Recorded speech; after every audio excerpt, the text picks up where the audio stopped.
నమస్తే, welcome to our channel. నేను సిరి. రాబోయే రోజుల్లో మనం విశాఖలో ఫిలిం స్టూడియోస్ని చూడబోతున్నామా?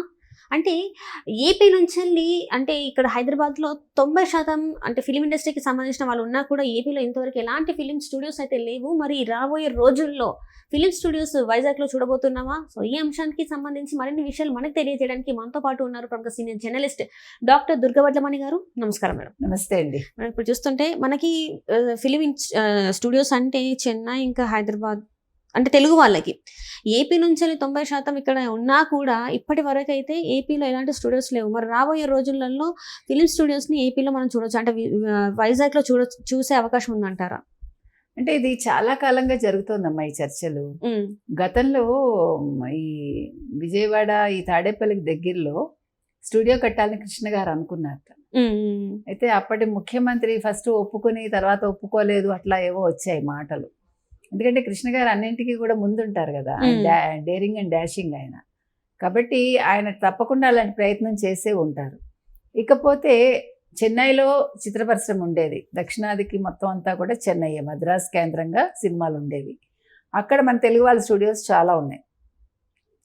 భానుమతి గారిది ఉంది, భరణి స్టూడియోస్, విజయవాహిని స్టూడియోస్, నాగిరెడ్డి గారు, అట్లా మన తెలుగు వాళ్ళవి చాలా స్టూడియోస్ ఉన్నాయి అక్కడ. అలాగే మ్యూజిక్ స్టూడియోస్ కూడా ఉన్నాయి. అందుకని అలాంటి చిత్ర పరిశ్రమని అక్కడ వదులుకుని మన వాళ్ళు హైదరాబాద్కి వచ్చారు. సో ఈ హైదరాబాద్కి వచ్చాక వీళ్ళు ఇక్కడ చిత్ర పరిశ్రమ డెవలప్ చేశారు. దానికి తగ్గట్టు రామోజీ ఫిలిం సిటీ, రామోజీరావు కట్టించారు. ఇవన్నీ జరిగాయి. కానీ మీరు అన్నట్టుగా ఈరోజు తెలంగాణ విడిపోయి 10 ఏళ్ళు అయిపోయింది. ఇక్కడ మీరు చిత్ర పరిశ్రమ తీసుకుంటే ఇక్కడ ఉన్న వాళ్ళలో ఎక్కువ శాతం ఆంధ్రాకి చెందిన వాళ్ళు. ఇప్పుడు ప్రతిరోజు తిడతాడు కదా కేసీఆర్, ఆంధ్ర వాళ్ళంతా ఇక్కడ వచ్చి పడి తింటున్నారని. కానీ ఆంధ్ర వాళ్ళు ఎంత ఇస్తున్నారో అందరూ గమనించాలి. నాట్ ఓన్లీ ఎందుకంటే చిత్ర పరిశ్రమ లేకుండా మనిషి మనుగడ లేదండి. ఎందుకంటే అది అన్నం పెట్టడంలోనే కాదు, అందరికీ ఆనందాన్ని పంచడంలో కూడా చిత్ర పరిశ్రమ నెంబర్ 1. ఇప్పుడు మనకి అలాగే చిత్ర పరిశ్రమతో పాటు మనకి టీవీ సీరియల్స్ ఏవైతే ఉన్నాయో అవి కూడా అదేవిధంగా ఎన్నో కార్యక్రమాలు జరుగుతూ ఉంటాయి మనకి. అంటే గేమ్ షోస్ కావచ్చు, షోస్ అన్నీ కూడా. సో ఇవన్నీ కూడా ఎంతోమందికి ఉపాధి కల్పిస్తున్నాయి. వీళ్ళలో ఎక్కువ శాతం ఆంధ్రాకి చెందిన వాళ్ళే ఉంటారు. డైరెక్టర్స్ కావచ్చు, ప్రొడ్యూసర్స్ కావచ్చు, ఈవెన్ నటించే వాళ్ళు కావచ్చు. ఎందుకంటే డబ్బు పెట్టేది వాళ్ళు. మీకు అసలు డబ్బు ఎక్కడి నుంచి వస్తుందంటే కృష్ణా గోదావరి జిల్లాల నుంచి వస్తుందండి. అక్కడి నుంచి డబ్బు తీసుకుని వస్తారు నిర్మాతలు. బికాజ్ రిచ్ ల్యాండ్ అది. ఇప్పుడు ఇక్కడి నుంచి 10 ఏళ్ళు అయిపోయింది, ఇక్కడ మనం ఎందుకు ఉండాలి అనే భావన అందరిలోనూ వస్తుంది, సహజం అది. వైజాగ్లో ఫిలిం సిటీ కట్టాలా లేదు గోదావరి జిల్లాల్లో కట్టాలా అనే ఒక డైలమాలో ఇప్పుడు అందరూ ఉన్నారు, నిర్మాతలు కావచ్చు, అంటే చిత్ర పరిశ్రమకు చెందిన పెద్దలు. ఇంకొక విషయం మీరు తీసుకుంటే, ఇప్పుడు మీరు ఏ డైరెక్టర్ని, పెద్ద పెద్ద డైరెక్టర్స్ రాజమౌళి కావచ్చు, లేదు మ్యూజిక్ డైరెక్టర్ కీరవాణి కావచ్చు, లేదు రాఘవేంద్రరావు గారు కావచ్చు, ఇంకెవరిని తీసుకోండి, అందరూ కూడా గోదావరి జిల్లాల నుంచి వచ్చిన వాళ్ళు, లేదా కృష్ణా నుంచి, గుంటూరు నుంచి, ఈ చుట్టుపక్కల నుంచి వచ్చిన వాళ్ళే. కాబట్టి ఇప్పుడు ఇంకొక విషయం మనం ఆలోచించాల్సింది ఏంటంటే, అక్కడ భూముల రేట్లు విపరీతంగా పెరిగిపోయాయి. Vizag is the best destiny for cinema, అదే ఈ ఫిలిం స్టూడియో కట్టడానికి. ఎందుకంటే వాతావరణం కూడా బాగుంటుంది కాబట్టి. కానీ ఈ 5 ఏళ్లలో మీకు తెలుసు భూముల రేట్లు ఎట్లా పెరిగాయో, ఎన్ని కుంభకోణాలు జరిగాయో. ఇప్పుడు ఎవరికైనా తక్కువ డబ్బులకి స్థలం ఇస్తే కూడా దాన్ని పెద్ద రాజకీయం చేస్తారు, కులాలు తీసుకొస్తారు దాంట్లో. కాబట్టి ఇవన్నీ కూడా ఆలోచన చేస్తున్నారు ఏం చెయ్యాలి. అప్పుడు కొంతమంది నిర్మాతలు వీళ్ళందరూ కలిసికట్టుగా ఉండి, మేబీ డైరెక్టర్స్ జాయిన్ అవుతారేమో మనకు తెలీదు, అంటే వాళ్ళే సొంత డబ్బులతోటి కొంత భూమి కొని ఒక ఫిల్మ్ సిటీ కట్టాలి అనే ఒక ప్రయత్నంలో ఉన్నారని తెలుస్తుంది. ఇది కనుక జరిగింది అనుకోండి, ఆల్రెడీ రామానాయుడు గారు ఎప్పుడో వైజాగ్లో కట్టారు కొండ మీద. అది చూసాకే కదా దాన్ని ఆక్యుపై చేయాలని చూసుకున్నాడు జగన్మోహన్ రెడ్డి అప్పుడు. చాలా బాగుంటుంది ఆ స్టూడియో. నేను కూడా వెళ్ళాను, నేను అక్కడ షూట్ చేశా కూడా. ఎందుకు చెప్తున్నామంటే మనకి వాతావరణం అనుకూలించాలి.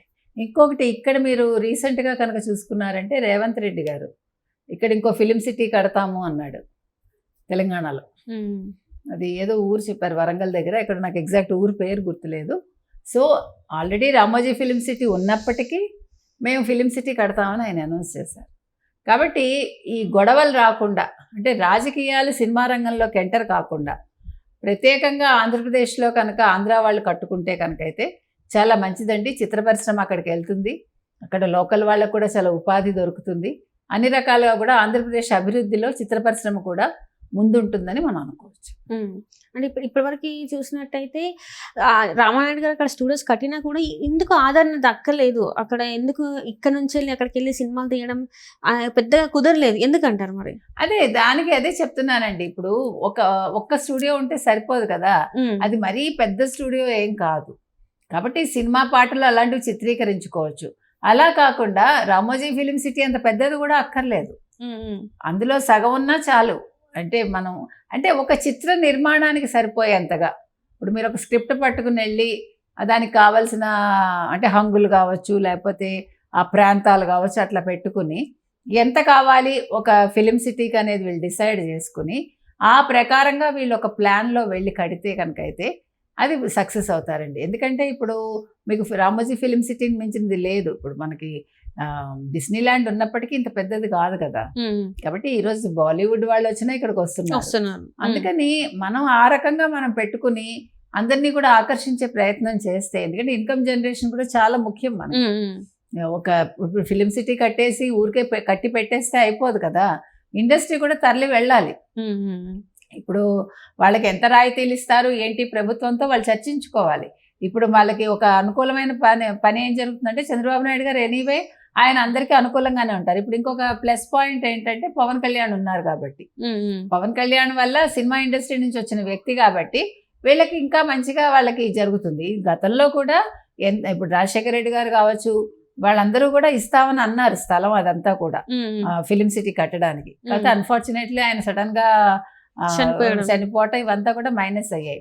మాధవరెడ్డి ఫిల్మాటోగ్రఫీ మినిస్టర్గా ఉన్నప్పుడు కూడా చాలా బాగా సన్నిహిత సంబంధాలు ఉండేవి ఆయనకి సినిమా ఇండస్ట్రీ తోటి.